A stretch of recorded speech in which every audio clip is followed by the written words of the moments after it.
દુનિયાની સૌથી જૂની પર્વતમાળાઓમાંની એક 2.5 અબજ વર્ષ જૂની હજારો તોફાનો સહન કર્યા પણ આજે માણસની લાલચ સામે લાચાર બની ગઈ છે. હું વાત કરું છું અરાવલી પર્વતમાળાની.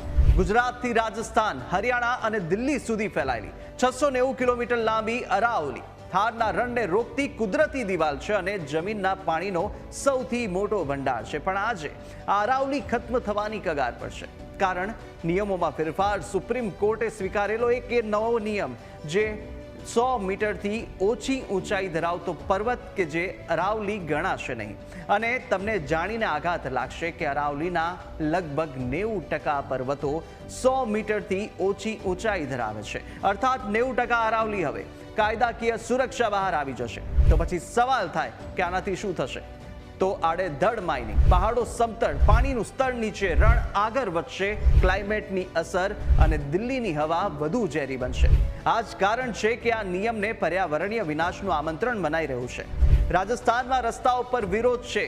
સેવ અરાવલી ટ્રેન્ડ કરી રહ્યું છે હેશટેગ. અને પર્યાવરણવાદીઓ, નાગરિકો અને પૂર્વ મુખ્યમંત્રી અશોક ગેહલોત સુધી કહી રહ્યા છે કે આ નિર્ણય ઇકોલોજીકલ ડિઝાસ્ટર્સ લાવશે.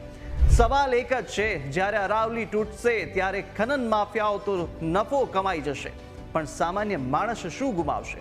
પાણી, હવા, ખેતી અને જીવન. હવે નજર સુપ્રીમ કોર્ટ પર છે.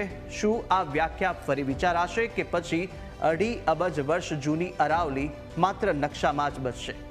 આવાજ હવે અટકવાનો નથી, કારણ કે અરાવલી બચશે તો જ ભવિષ્ય બચશે.